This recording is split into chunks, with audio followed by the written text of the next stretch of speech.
Irmãos,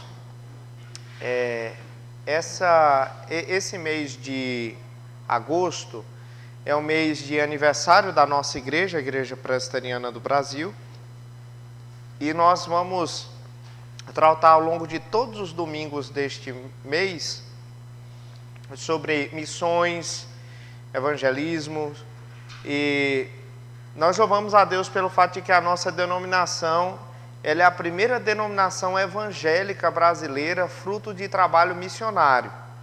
É verdade que antes de nós chegaram aqui no Brasil os luteranos, mas eles chegaram aqui por imigração. Eles se concentraram ali no Rio Grande do Sul, Santa Catarina, e a nossa denominação foi aquela primeira que chegou aqui de esforço missionário. E nós queremos fazer jus a este legado ao longo deste mês, tratando sobre esse assunto. No domingo passado, nós fizemos aqui um grande panorama geral de como a Bíblia retrata a evangelização, as missões, e hoje nós vamos dar sequência a esse assunto. Eu quero convidar o nosso irmão Roberto, ele está responsável hoje por nos trazer esse estudo e tem uma razão muito especial para isso também, meus irmãos. Nosso irmão Roberto está trabalhando intimamente no que diz respeito ao trabalho missionário, porque ele está plantando uma igreja ali no Gurupi, não é isso? Então nós vamos pedir a bênção do Senhor sobre a vida dele. Abimael, você consegue aquele microfone ali para o irmão, por favor? E que Deus possa abençoar o nosso irmão Roberto, passar a palavra para ele, para que Deus possa usá-lo para o louvor da sua glória.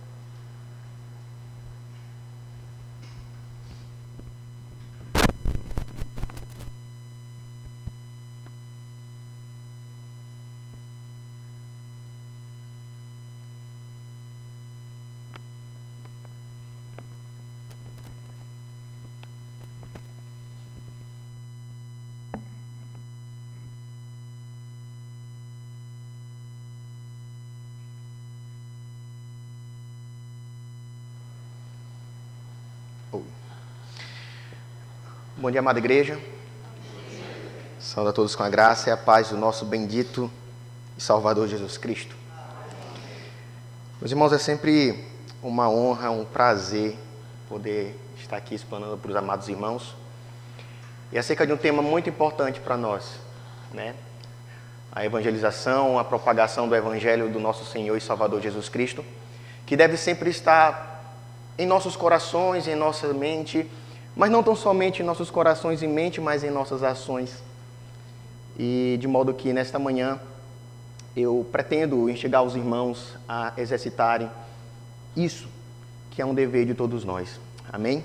Amém. Convido os irmãos que abram suas Bíblias em um texto bastante conhecido, no Evangelho de Mateus, no capítulo 28. Nós leremos o versículo 19 e o versículo 20.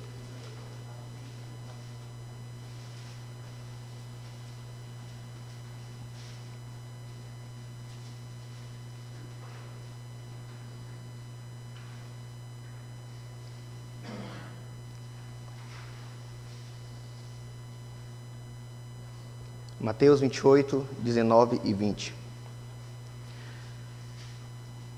Assim diz a palavra do nosso Senhor, palavra esta autoritativa, inerrante, absoluta.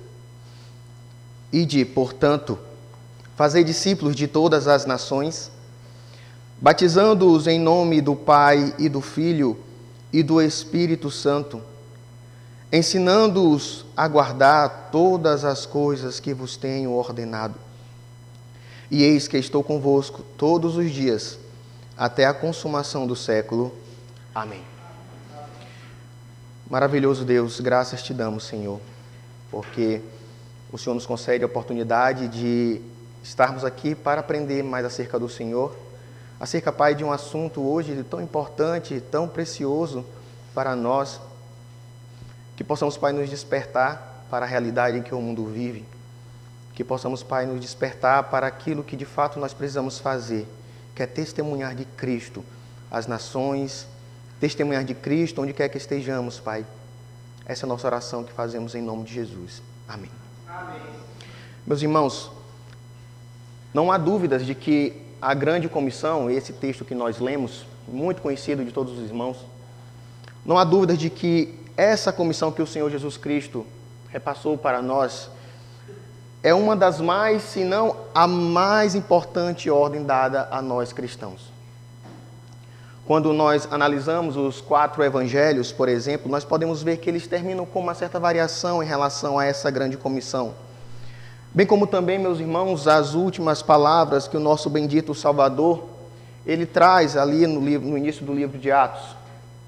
Meus irmãos, apesar de ser tão enfática e repetidas vezes essa ordem do Senhor que nos deu acerca da evangelização, infelizmente tem sido negligenciada.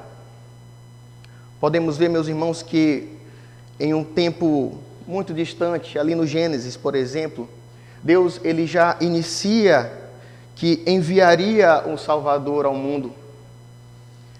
Igreja, compreender o porquê da grande comissão nos ajuda, inclusive, a compreender e descobrir o poder que ela tem. Como acabei de falar, no próprio livro do Gênesis, o Senhor Deus ele já anuncia que viria o Messias, onde esse Messias ele precisaria ser anunciado. Um dos maiores desafios, meus irmãos, sem sombra de dúvidas, e talvez o mais sério e assustadores para os pastores, os pregadores, o que cerne o evangelismo, está exatamente naquilo que o apóstolo Paulo ele vai dizer a Timóteo em sua segunda carta, no capítulo 4, no versículo 3. Convido os irmãos que, por gentileza, abram suas Bíblias. Em 2 Timóteo, capítulo 4, versículo 3. Julgo que isso seja um dos maiores desafios no que se diz respeito a pregar o Evangelho. Ele vai dizer: pois haverá tempo em que não suportarão a sã doutrina. Pelo contrário, cercar-se-ão de mestres segundo as suas próprias cobiças, como que sentindo coceira nos ouvidos. Podemos perceber aqui, meus irmãos, que o apóstolo Paulo ele vai alertar Timóteo para que ele esteja preparado, para que ele esteja atento, porque dias difíceis e impiedosos, eles marcariam exatamente os últimos dias. Paulo queria que Timóteo ele se preparasse, principalmente também pela rejeição, como ele mesmo vai dizer nesse mesmo capítulo, no versículo 4. Bem como, meus irmãos, as aflições que rodeiam aquelas pessoas que estão dispostas a propagar o Evangelho. Existe uma passagem que eu também gosto muito, que se encontra ainda na segunda epístola de Paulo a Timóteo, no capítulo 2, versículo 15, onde ele vai dizer que todo aquele que deseja viver piedosamente em Cristo será perseguido. Viver piedosamente em Cristo é amar os seus ensinamentos, é seguir aquilo que Ele nos ordenou e sofrer por isso. Meus irmãos, nós precisamos entender que a solução disso tudo, passar por cima de tudo isso, é abraçar o Evangelho, é abraçar as Sagradas Escrituras, porque é ela que vai fazer o homem perfeito e perfeitamente habilitado para toda boa obra, como vai nos dizer ainda nessa epístola de Paulo, no capítulo 3, no versículo 17. À luz disso, meus irmãos, Paulo ele tinha a ordem severa, deu essa ordem severa a Timóteo. É tão interessante porque ainda nessa epístola, agora no capítulo 4, no versículo 1 até a parte A do versículo 2, veja só o que o apóstolo Paulo ele vai dizer a Timóteo: conjuro-te perante Deus e Cristo Jesus, que há de julgar vivos e mortos, pela manifestação e pelo seu reino, prega a palavra. Meus irmãos, perceba a seriedade que o apóstolo Paulo ele ordena a Timóteo, as testemunhas das quais ele ordena para que a Timóteo pregue a palavra, são Deus e Cristo Jesus. Seria muito difícil, meus irmãos, imaginar que Paulo ele poderia fazer essa ordem tão importante se de fato não tivesse uma seriedade em propagar o Evangelho.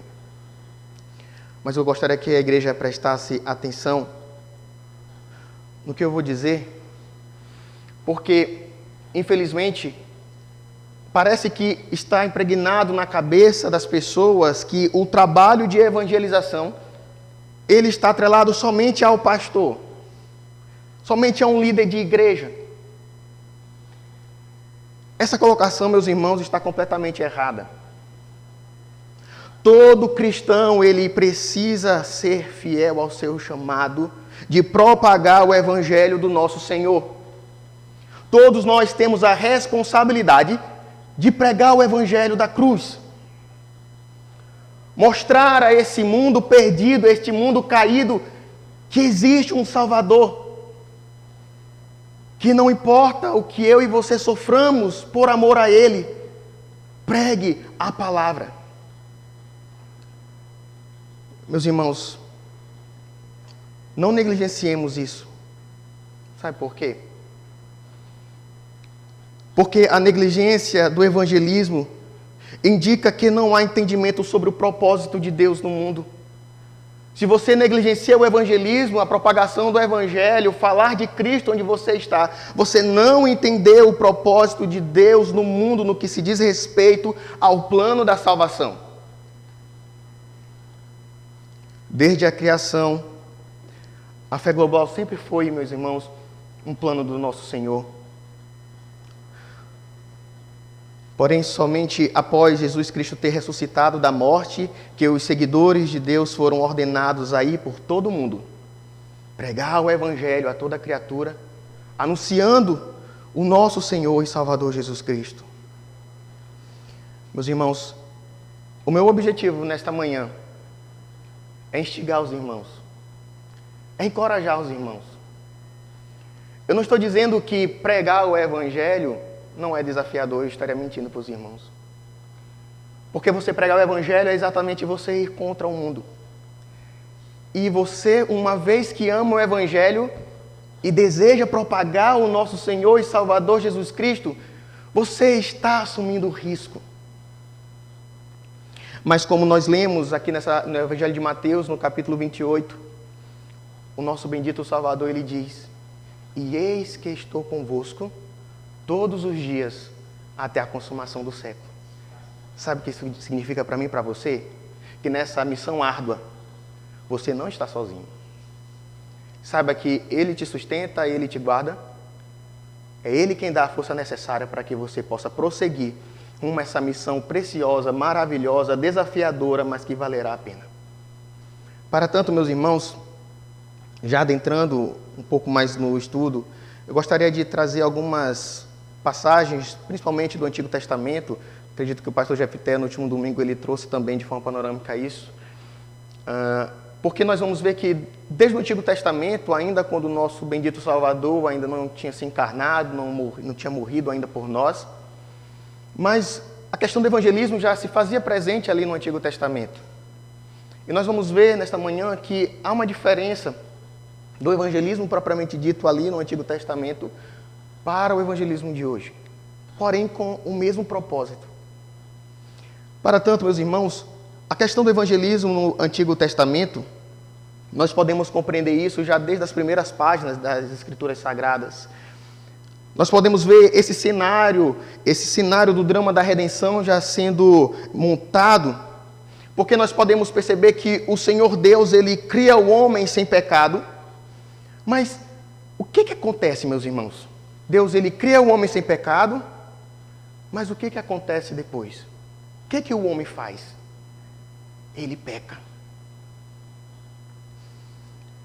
Isso resultou, meus irmãos, em algo terrível. O pecado do homem ali no Éden trouxe consequências terríveis. Uma vez que o pecado ele entrou no mundo, agora as pessoas estão em inimizade contra Deus.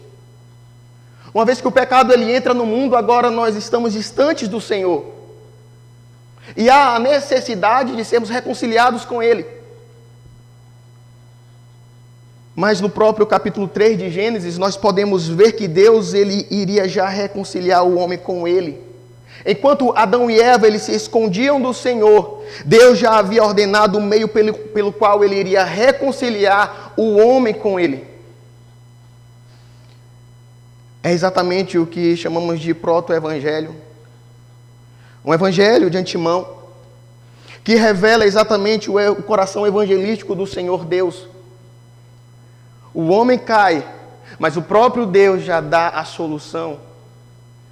E não é qualquer solução, meus irmãos, é o próprio Senhor e Salvador Jesus Cristo, que já é prometido ali no Gênesis. Mas se nós formos analisar essa promessa, em si mesmo ela é rodeada de certa forma com um mistério. Pois o Senhor disse que haveria uma semente, um descendente da mulher, que esmagaria a cabeça da serpente. Apesar, meus irmãos, dessa semente, desse descendente ser ferido por Satanás, mas a esperança ainda assim permaneceria. Ele não iria derrotar essa semente. Ela iria prevalecer. E é exatamente nessa semente, nesse descendente, no nosso bendito Salvador, que nós precisamos nos pautar, segurar, nos mantermos firmes.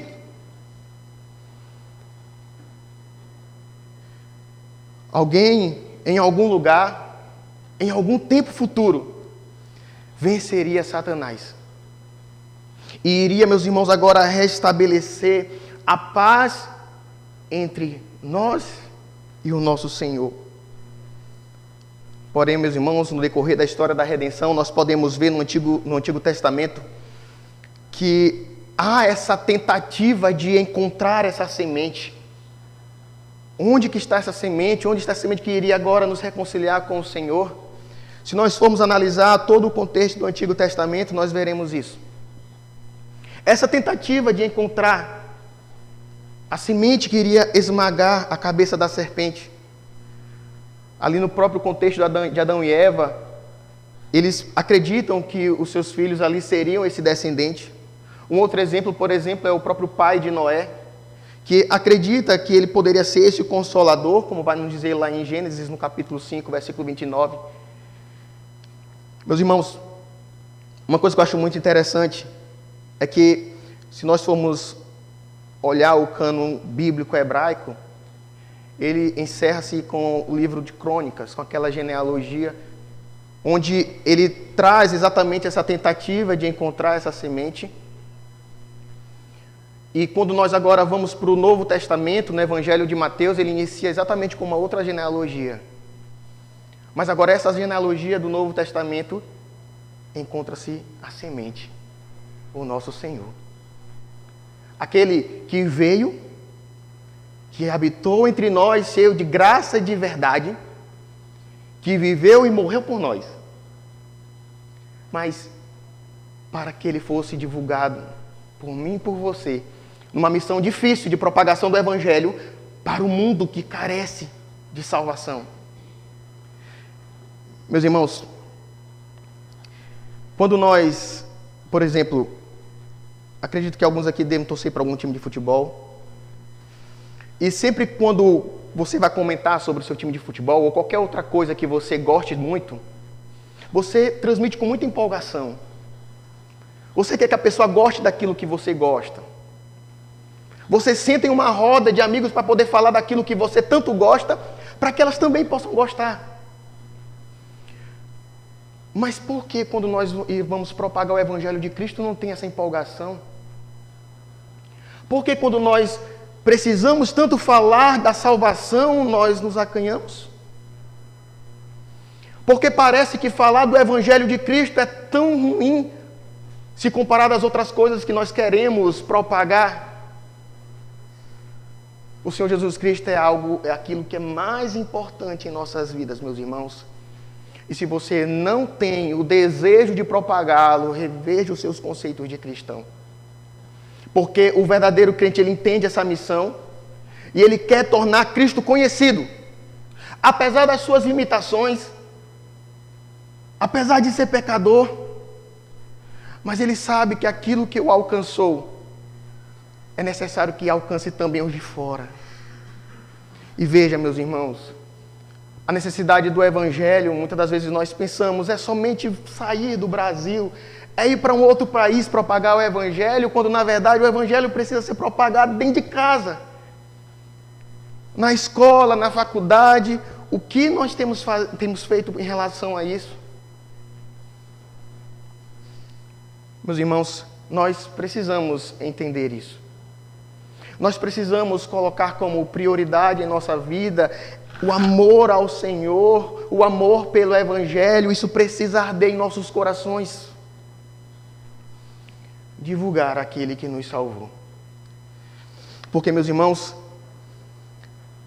o próprio Senhor Jesus Cristo, aquele que foi prometido ali no Antigo Testamento, que foi anunciado, ele seria e é a luz do mundo, a luz para esse mundo em trevas. Meus irmãos, Israel ele foi colocado como uma nação escolhida por Deus. Embora houvessem muitas razões pelas quais Deus escolheu uma nação, a razão do que se refere ao evangelismo, Deus escolheu agora uma nação para que ela fosse o farol da luz do mundo.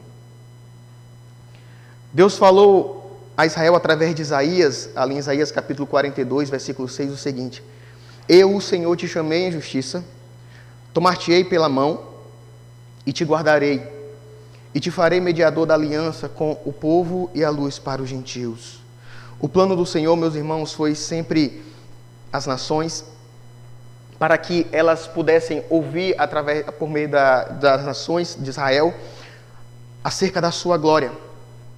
E que através disso eles pudessem agora conhecer o Senhor e depositar também a sua confiança no Senhor. O plano de Deus, meus irmãos, para a nação de Israel era que eles cumprissem esse plano portando o nome e ilustrando sua glória como testemunho para esse mundo.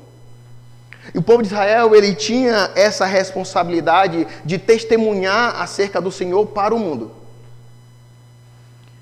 Se nós olharmos, por exemplo, no contexto de Abraão, o chamado dele ainda não tinha identificado especificamente quem seria esse Redentor prometido.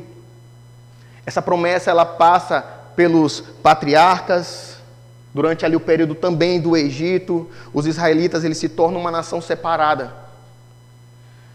E Deus os conduziu de forma dramática, de modo, meus irmãos, que eles pudessem servir como testemunho do poder e da superioridade do nosso Senhor. Mas veja, antes mesmo que o povo de Israel eles pudessem entrar na terra prometida, Deus entrega uma coisa para eles. Alguém sabe o que é? Antes deles entrarem na terra prometida, Deus entrega ao povo de Israel uma coisa. Alguém sabe? A lei. Deus, ele entrega a lei. Porque na lei era explicado a eles como eles deveriam levar as novas da glória do Senhor ao mundo, como eles deveriam se comportar, e por meio dessas condutas deles, eles pudessem transmitir a glória de Deus ao povo. Nesse sentido, meus irmãos, é que os israelitas eles deveriam ser a luz das nações. Deus deu-lhes a sabedoria da lei, e eles deveriam vivenciá-la. Moisés, o que eu acho interessante é que antes deles atravessarem o Rio Jordão, olha só o que vai nos dizer lá em Deuteronômio capítulo 4, versículos 5 e 7. Algum irmão gostaria de falar alguma coisa, alguma colocação?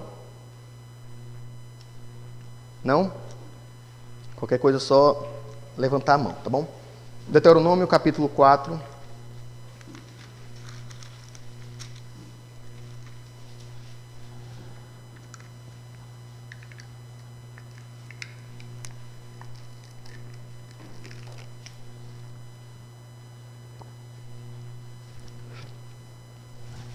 Deuteronômio capítulo 4, versículos 5 ao 7.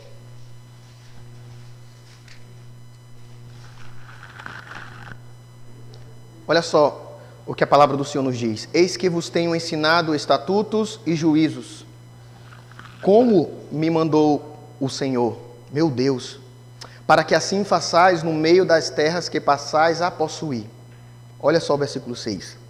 Guardai-os, pois, e cumpri-os, porque isto será a vossa sabedoria e o vosso entendimento perante os olhos dos povos.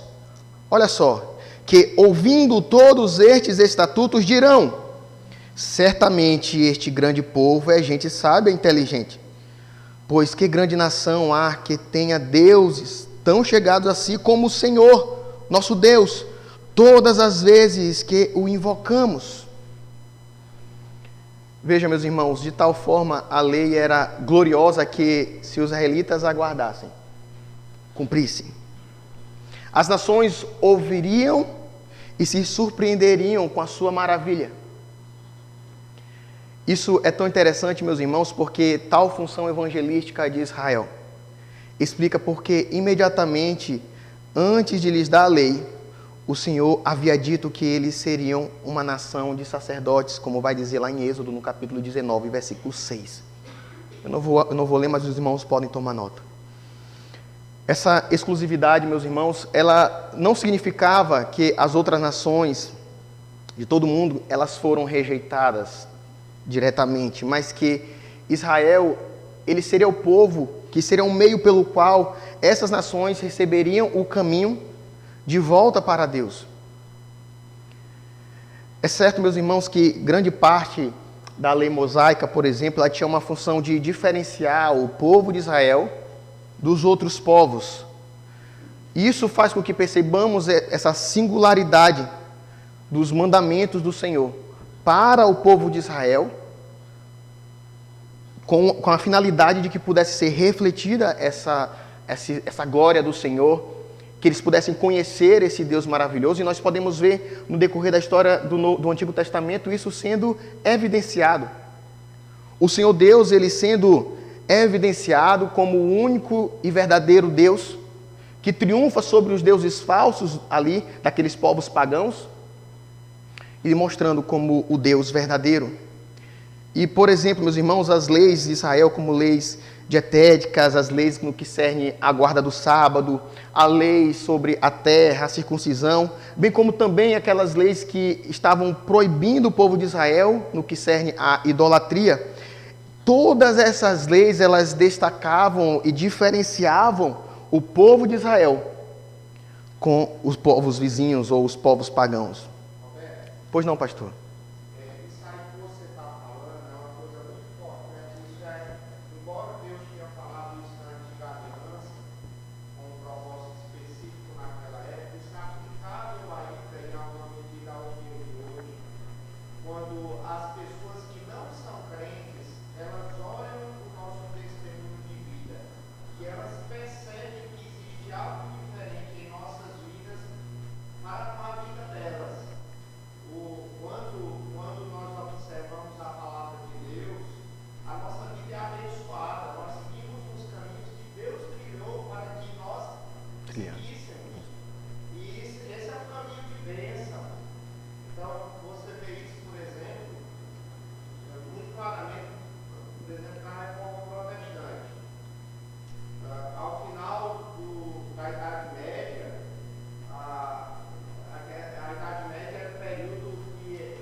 democráticos, por exemplo,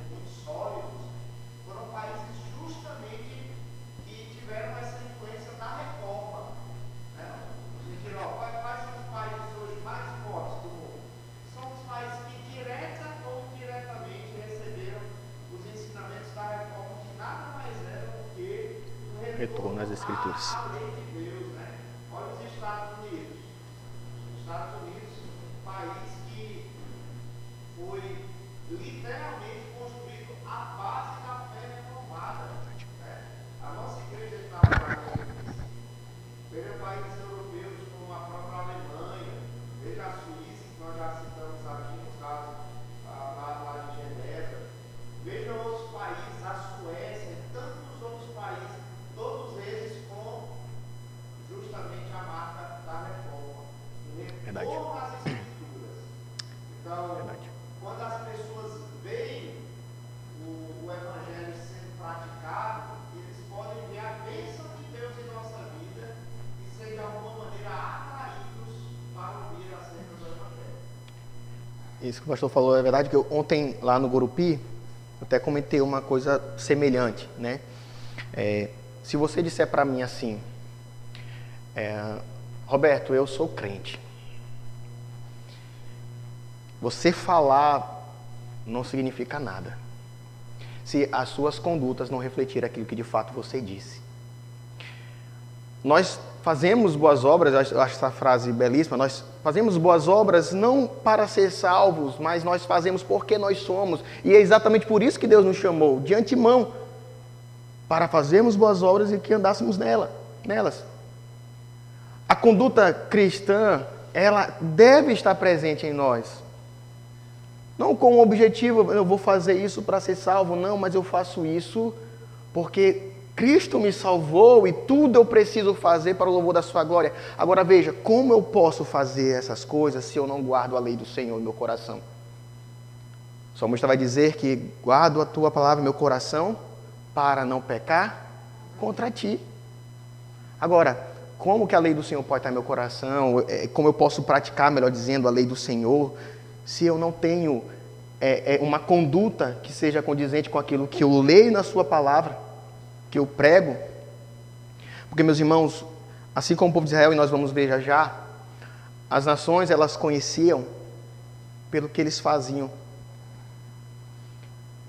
pela guarda da lei, pelos ensinamentos do Senhor, apesar de serem falhos, como eu e você somos.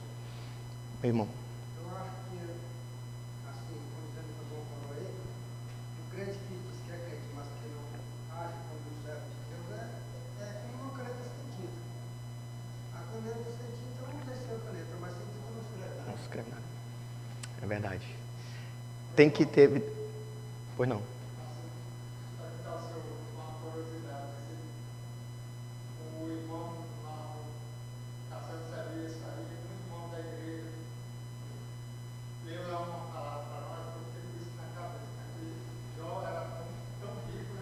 Uhum.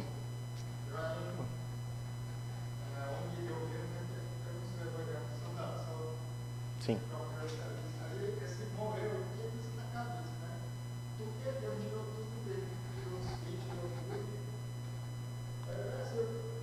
Certo. Uhum. Sim. Antes de qualquer coisa, é importante você saber que tudo e absolutamente tudo que o Senhor Deus faz é para a sua glória. Essa é a primeira coisa que nós precisamos saber. A segunda coisa que eu gostaria que o irmão soubesse é o seguinte: andar com Cristo, ser cristão, amar ao Senhor sobre todas as coisas, não implica dizer que você não terá sofrimento. Você andar no caminho do Senhor não quer dizer que você não vai adoecer, que você não vai passar por dificuldades. E veja, tudo o que Deus dá, se Ele quiser, Ele tira. Pense comigo a seguinte situação. Você está usando sua roupa agora aí. Essa roupa é sua. Se você quiser jogar ela fora, você joga. Se você quiser dar para alguém, você dá. Porque ela é sua. Você faz o que você quiser com as suas coisas. Deus faz o que Ele quiser com a sua criação. E tudo visando o louvor da sua glória. Então, a gente sempre precisa pensar nisso. Deus dá, Deus tira, e louvado seja Ele por isso, né? Então, nós não podemos murmurar. Não estou dizendo que nós não iremos nos entristecer, porque nós somos seres humanos. mas sempre entendendo que Deus ele está no controle de todas as coisas. E o sofrimento, inclusive, do crente está no controle do Senhor. Entendeu?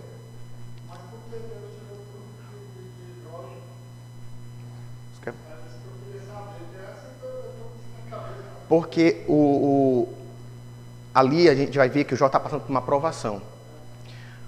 O crente, ele vai passar por provação. A fé do crente vai ser provada em muitas áreas de sua vida. E ali, a Bíblia, naquele relato, vai nos mostrar que apesar daquela dificuldade de Jó ter tudo, a confiança de Jó não poderia estar nos bens que ele tinha, nas coisas que ele tinha, mas tão somente na dependência do Senhor. Então, na nossa caminhada, nós seremos provados, nossa fé será provada. Agora, resta saber como nós iremos lidar com as adversidades que nos assolam. Pastor.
Amém. Vamos continuando, meus irmãos, aqui, no horário. Então, para o povo de Israel, o evangelismo, ele significava exatamente isso, guardar a lei do Senhor. Sendo assim, meus irmãos, se nós formos analisar ali o livro de Deuteronômio, por exemplo, nós podemos ver que ele é como se fosse mais ou menos um livro urgente, de um urgente chamado para a lealdade do povo de Israel e o desenvolvimento dessa obediência ética na prática. Então, e com que objetivo, então, o povo de Israel ele precisava obedecer à lei do Senhor? É exatamente tornar o Senhor conhecido por meio da sua obediência. Agora, veja, o povo de Israel, ele nunca recebeu a comissão de ir por todo o mundo e pregar o Evangelho. Eles não receberam a incumbência de ser missionários no sentido do Novo Testamento. Aqui que eu quero que os irmãos se atentem. Em vez disso, eles foram exortados para que permanecessem em Israel e dar testemunho da palavra do Senhor, guardando a lei do Senhor. A obediência ao pacto era uma forma exatamente de evangelismo. De modo que nós podemos dizer, meus irmãos, que eles tiveram a sua própria forma de grande comissão, vamos dizer assim, como pode nos mostrar ou nos elucidar lá em Deuteronômio capítulo 4. Os irmãos podem tomar nota e depois podem ler com calma. Porque esse chamado era um chamado à obediência, assim como nós temos o chamado de obedecer a palavra do Senhor. Eles têm o chamado de ficar e obedecer em vez de ir e proclamar. Vocês estão entendendo a diferença? Estão entendendo a diferença? Alguém não entendeu? Conseguiu compreender? Alguém quer falar alguma coisa? O povo de Israel, o evangelismo deles não era como do Novo Testamento, de ir e propagar o evangelho. O evangelismo deles era em ficar em Israel e obedecer, onde por meio disso os povos conheceriam ao Senhor, a sua glória, em vez de eles irem e proclamarem, que já é o Novo Testamento, como nós vamos ver já já. Mas veja, tudo com o mesmo objetivo, falar do Senhor, somente um método diferente. Pois não, meu irmão? De fora para dentro, é isso? Eles obedeciam, isso, exatamente. E agora o Novo Testamento vai falar. Isso. Nós vamos ver já já que tem essa diferença no método, vamos dizer assim. Mas a finalidade, o objetivo é o mesmo. Ou seja, amada igreja, em vez de se espalhar pelo mundo, como fazem, por exemplo, os missionários de hoje em dia, eles deveriam permanecer e atrair o mundo a eles, por meio da obediência, eles conheceriam o Senhor. Os israelitas, eles deveriam promover esse ajuntamento global, por exemplo, sendo luz para as nações. Mas vocês conseguem perceber que, assim como eles precisavam ser luz para o mundo, nós precisamos ser também? Assim como eles precisavam obedecer à lei do Senhor, nós precisamos também? E tudo isso é para o louvor da glória do Senhor. O nosso coração, nossa mente, nossas ações devem estar cientes, firmados nisso, que eu preciso propagar o evangelho do Senhor, mas antes eu preciso obedecê-lo. Porque como você vai falar de Cristo se você não o segue? Com que propriedade você vai ter de falar de Cristo para as pessoas se você não segue, se você não obedece? Primeiro veja a sua vida e propaga o evangelho do Senhor.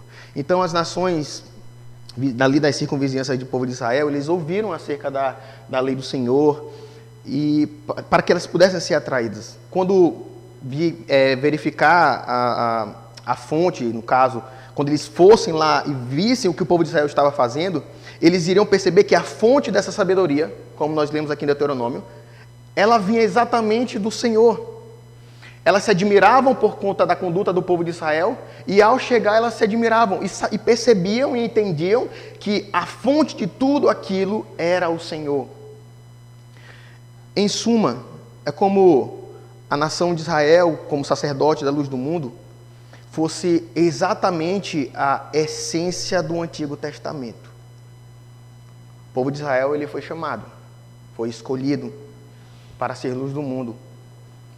Nós também fomos chamados para propagar o evangelho do Senhor e ser luz, como o próprio Senhor Jesus Cristo nos diz, ser sal e luz deste mundo.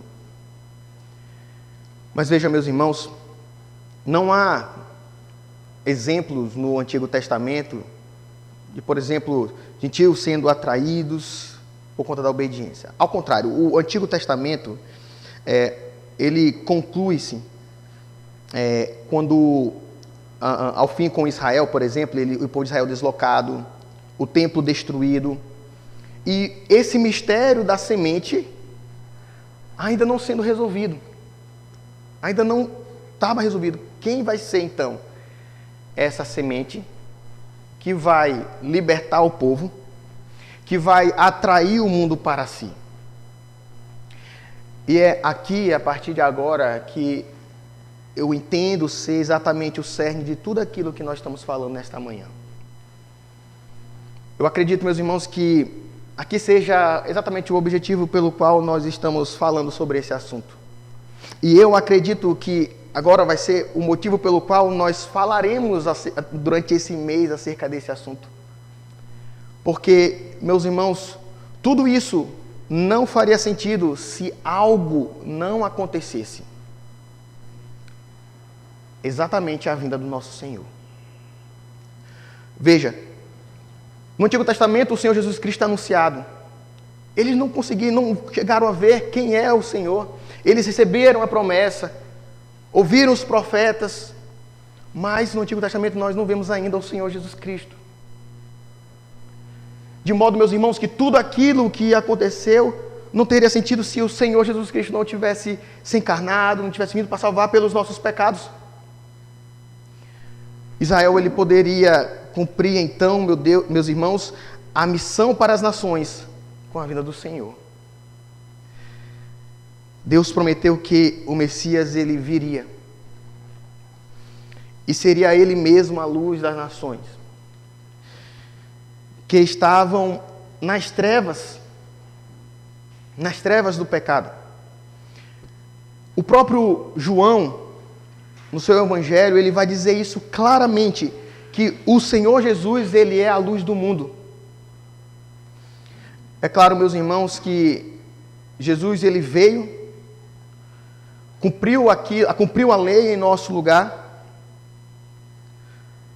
mas ele declarou ser ele mesmo o cumprimento do que as Escrituras falavam. Vejam, se nós formos analisar algumas passagens do Antigo Testamento, nos Evangelhos, melhor dizendo, nós vamos ver que alguns trechos dizem assim: para que se cumprisse as Escrituras, para que se cumprisse as Escrituras. Então, nós podemos ver que o Senhor Jesus Cristo, ele veio, ele foi prometido e foi cumprido. Mas veja, assim como foi prometido e foi cumprido que ele viria, foi prometido e será cumprido, porque ele vai voltar. E essa deve ser a nossa maior esperança, meus irmãos. Isso deve nos encher de alegria e de empolgação em propagar esse evangelho maravilhoso. No entanto, meus irmãos, nós podemos ver que o Senhor Jesus Cristo, ele cumpre aquilo que as Sagradas Escrituras já haviam profetizado sobre eles. Mas também agora nós podemos ver que algumas passagens nas Escrituras nos surpreendem com algumas condutas do nosso Salvador. Quando ao ele fazer alguns milagres, algumas coisas, ele fala o seguinte, para que não divulgassem. Vocês já devem ter visto algumas dessas passagens. Ele fala assim, olha, não diga a ninguém que isso aconteceu. Por exemplo, lá em Mateus, no capítulo 8, versículo 4, aqui vai contar a história logo após a cura de um leproso. O Senhor Jesus Cristo diz assim, olha, não digas a ninguém. Mesmo após os discípulos finalmente reconhecerem que o Senhor Jesus, ele era exatamente o Filho de Deus, a semente que esmagaria a cabeça da serpente, lá no capítulo 16 de Mateus, no versículo 20, ele advertiu os discípulos para que a ninguém dissesse ser ele o Cristo. Em alguns casos, tal silêncio que o Senhor Jesus Cristo ele ordena parece-nos ser quase que em circunstâncias impossíveis. Por exemplo, o próprio evangelista Marcos, lá no capítulo 7, versículo 31 a 37, vai contar sobre um milagre em Decápolis, né, em que grande multidão trouxe à presença do Senhor Jesus um surdo mudo. Jesus tocou de lado, curou sua audição e sua fala e ordenou à multidão, mais uma vez, que ninguém o dissesse. Marcos destaca algo ainda mais interessante nessa passagem, porque além do Senhor Jesus Cristo dizer isso, o evangelista Marcos vai nos dizer algo a mais, que quanto mais o Senhor Jesus Cristo recomendava que eles não dissessem, tanto mais eles divulgavam.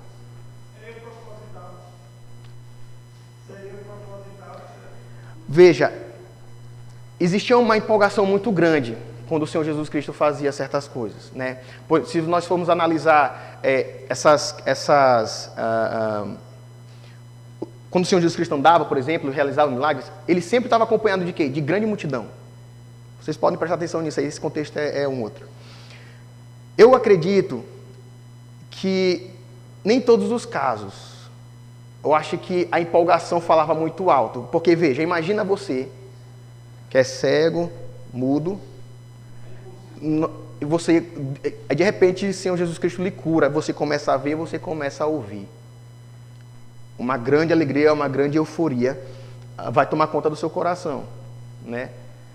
Então, eu acredito, meu irmão, que alguns casos foi por empolgação, né? Eu vejo por esse lado, porque a gente vai ver que em alguns contextos também, que eles saíram, né, alegres. Então, eu vejo por esse lado também, que não necessariamente mas que uma empolgação, uma euforia muito grande tomava conta do coração dessas pessoas, ao ponto de elas não conseguirem, como se diz, segurar a língua dentro da boca, como se diz, né? Eu vejo por esse lado.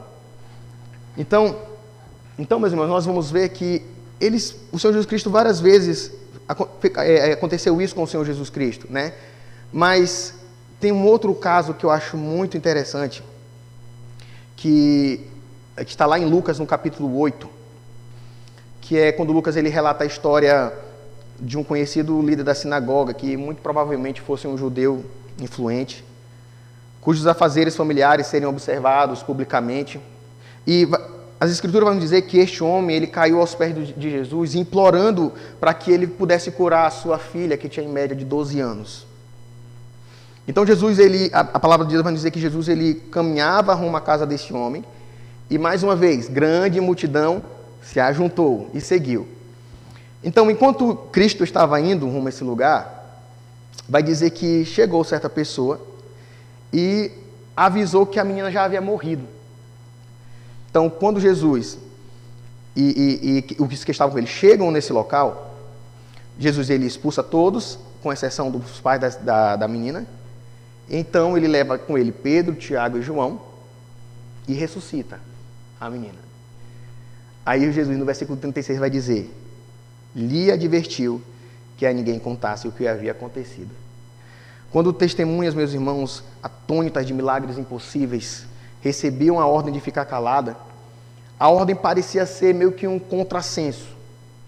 Afinal, a pergunta que envolve em relação a isso é: se Jesus de fato era o Messias, por que então dizer aos discípulos para que não divulgassem as maravilhas que ele fizesse? Meus irmãos, Jesus explicou por que não queria que as pessoas divulgassem as notícias de seus milagres. Os milagres não eram uma mensagem propriamente dita. Os milagres que aconteciam mostravam exatamente que ele era o Deus, mas não era ainda a mensagem exata. Veja, muitas pessoas seguiam o Senhor Jesus Cristo, isso nós podemos ver no Evangelho de João, no capítulo 6. Seguiam o Senhor Jesus pelo que ele fazia, não pelo que ele era. Você pode olhar nas Sagradas Escrituras e ver assim: grande multidão acompanhavam, mas grande multidão não servia. O Senhor Jesus Cristo, onde ele passava, ele atraía atenção, chamava atenção, mas muitos seguiam o Senhor no anonimato. Veja, será que hoje nós não somos assim? Hoje você segue o Senhor Jesus Cristo é pelo que ele faz em sua vida ou pelo que ele é em sua vida? Porque nós podemos ver isso claramente. Muita gente seguia o Senhor Jesus Cristo, mas muitas não seguiam de verdade. Só tirar proveito. Ele vai dizer lá em João no capítulo 6, quando ele vai dizer que ele é o pão da vida, que eles estavam buscando porque ele dava o que comer, pensando que ele estava falando exatamente daquilo. Então, meus irmãos, nós podemos ver algumas passagens em relação a isso. E aqui, eu gostaria de trazer uma rápida aplicação em relação a isso que nós acabamos de falar, eu acabei de falar aqui para os irmãos. Eu gostaria que os irmãos refletissem acerca disso. Você está seguindo ao Senhor Jesus pelo que ele é ou pelo que ele faz em sua vida? Tá? O Senhor Jesus, o nosso Deus, nos abençoa? Sim. Ele concede-nos bênçãos? Sim. Dá saúde, nos dá condição, mas você o adora por isso ou pelo que ele é na sua vida? Seja um verdadeiro seguidor do Senhor Jesus Cristo. Guarde a sua lei, sem interesses, vamos dizer assim, por esbanjar certas coisas, não, mas por amor a ele.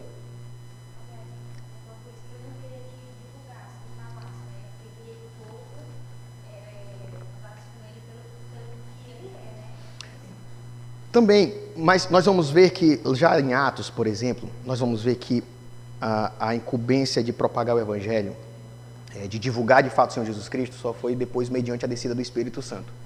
Que nós vamos ver lá em Atos, no capítulo 1, no versículo 8, que aí vai dizer: e recebereis poder ao descer sobre vós o Espírito Santo, e sereis minhas testemunhas, tanto na Judéia como na Samaria, enfim, para propagar o Evangelho. Então, depois disso que nós poderíamos divulgar, porque aí nós seremos habilitados para isso, de fato, para propagar. Nós vamos ver isso já já. Irmãos, eu vou correr um pouquinho por conta do horário, tá?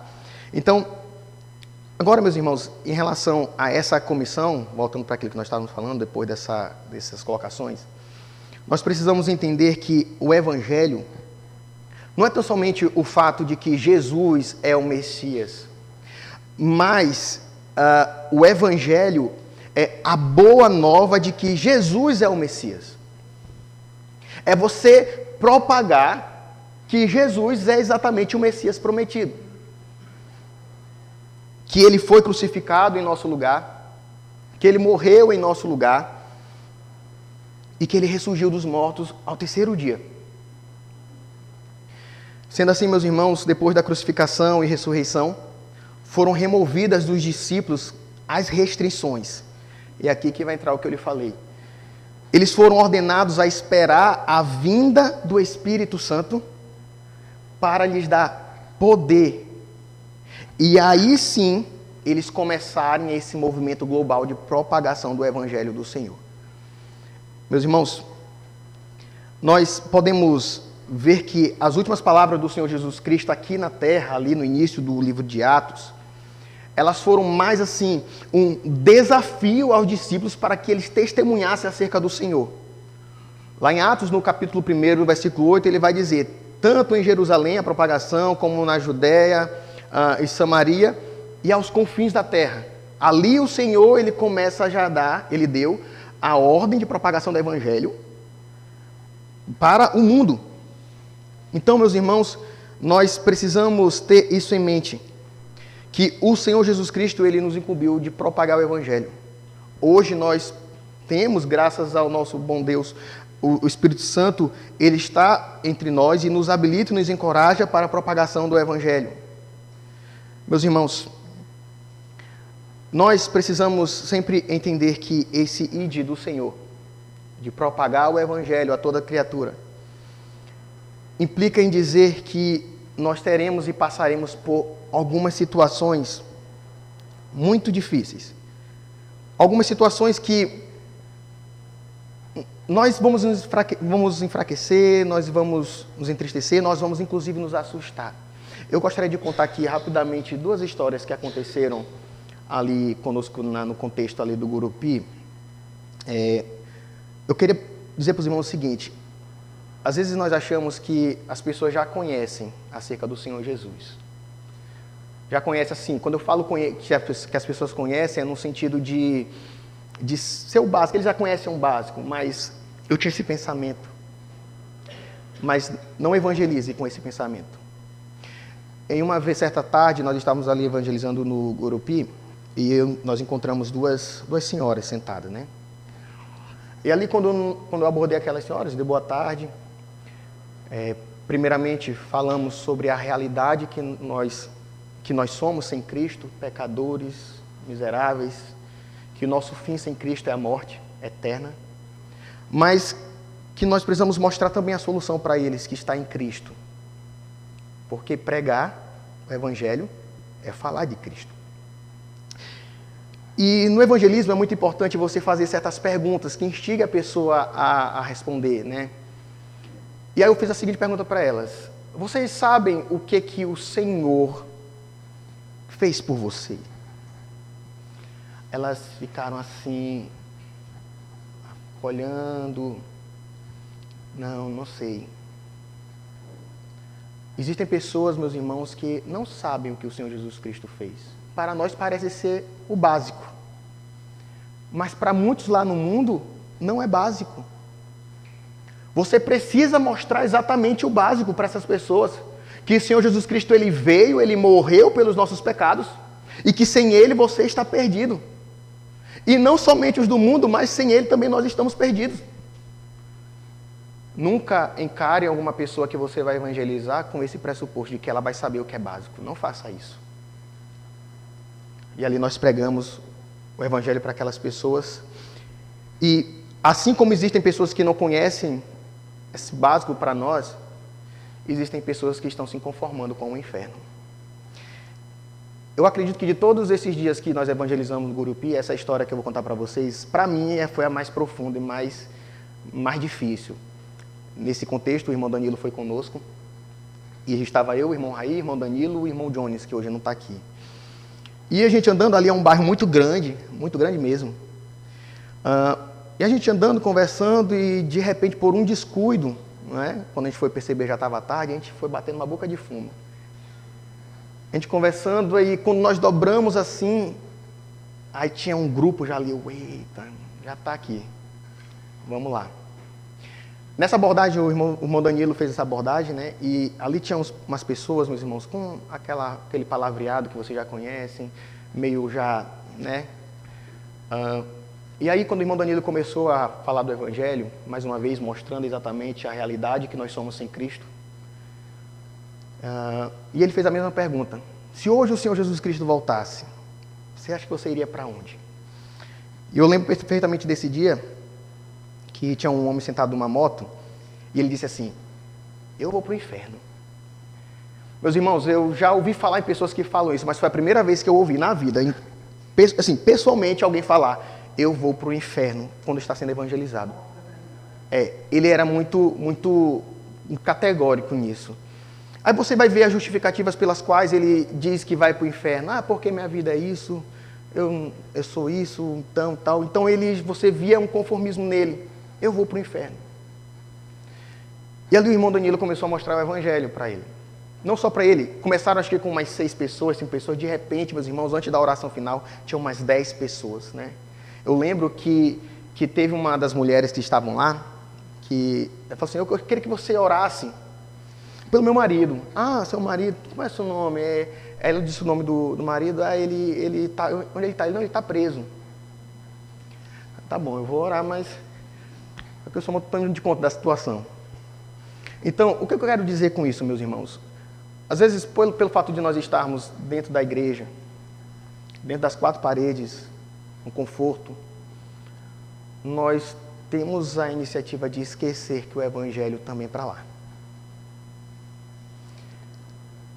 Nós temos nos conformado com algumas coisas e esquecendo que pessoas estão indo a passos largos para o inferno. Quando na verdade é o meu e o seu dever. O Senhor Jesus Cristo, eu quero que você veja,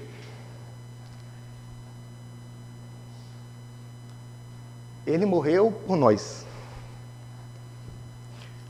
Aquilo que o mundo está hoje, outrora fomos nós. A palavra do Senhor vai nos dizer que outrora nós andávamos no curso deste mundo. Nós praticávamos aquilo que o mundo pratica. Mas Ele nos salvou. E se você reconhece que sem Ele você nada pode fazer e nada é, propague-o para aquelas pessoas que precisam dele. Tenha a mesma empolgação em falar de Cristo, como você tem empolgação de falar do seu time de futebol, do cantor que você admira, ou seja lá qualquer outra coisa, mas fale do Evangelho. Meus irmãos, eu tenho pessoas na família que estão perdidas, oro todos os dias. Não compete a minha salvação delas, compete a minha orar. Uma certa vez eu compartilhei isso com o pastor Jefté em seu gabinete. E são pessoas, irmãs, tios, que precisam ser alcançados. Às vezes nós queremos muito sim, eu quero que o Senhor volte. Tá, você quer que o Senhor volte, todos nós queremos, mas você tem falado para a sua família, para as pessoas próximas de você, do Evangelho de Cristo enquanto há tempo de falar? Porque quando o Senhor Jesus Cristo voltar, não haverá mais tempo para arrependimento. Isso é uma realidade, meus irmãos, que nós precisamos ter em nossa vida. E a mesma coisa que eu falei ontem no grupo, eu vou falar para os irmãos.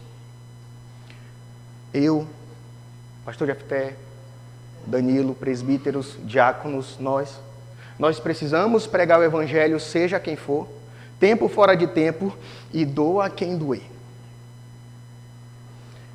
Se um dia eu passar a mão na cabeça de um dos irmãos por conta do pecado, fujam de mim. Se um dia eu amaciar o pecado de algum dos irmãos, fuja de mim. porque eu não estarei pregando o Evangelho. E eu preciso pregar o Evangelho, você precisa pregar o Evangelho, o mundo precisa saber que sem Cristo eles estão perdidos. Mas eles precisam saber que a solução de tudo isso que eles estão passando se encontra no Senhor. Para encerrar, qual é a resposta de Deus para o pecado? A resposta de Deus para o pecado é a sua ira. O que deveria recair sobre mim e sobre todos vocês era a ira do Senhor naquela cruz. Mas o Senhor Jesus Cristo, ele sofreu o desprezo do Pai,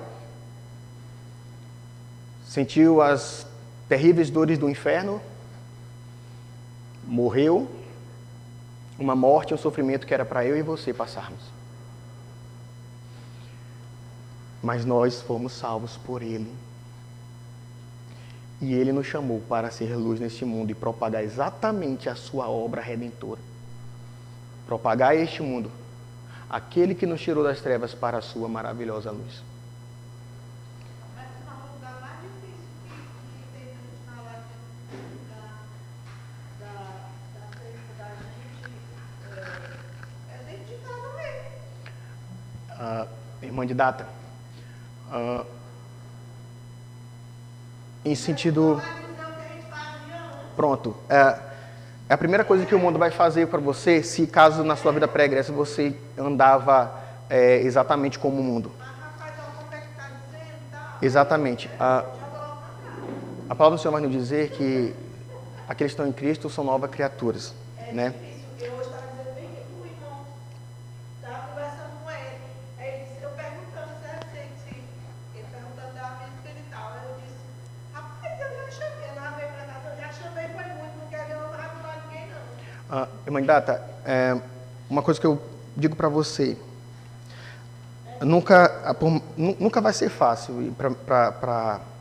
Existem os ambientes os quais eles são mais difíceis de propagar o Evangelho. Mas o importante é, nunca deixe de falar. E quando eu falo falar, eu não estou falando no sentido literal, somente abrir a boca, você pegar a Bíblia e ler. As nossas condutas testemunham quem nós servimos. Se as pessoas falarem, mas você era, realmente eu fui. Mas agora eu fui liberta. E veja, não espere do mundo elogiar você, uma vez que ele odiou o seu Senhor. Mas eles comparam, não é nem assim.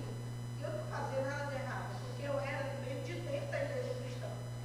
Eu fui professora de catecismo, fui participante de jovem da igreja católica. Aí ele diz assim, Maria, a casona de igreja agora está dando isso. Bem-aventurados sois vós, quando injuriarem e o perseguirem por causa da justiça.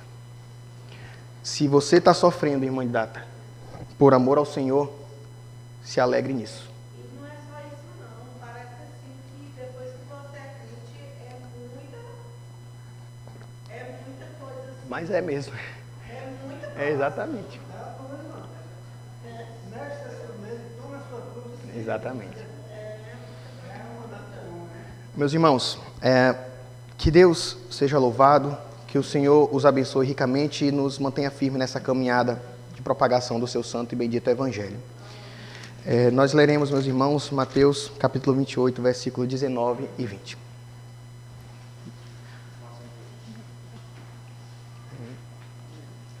Meus irmãos, vamos orar por nossas frontes.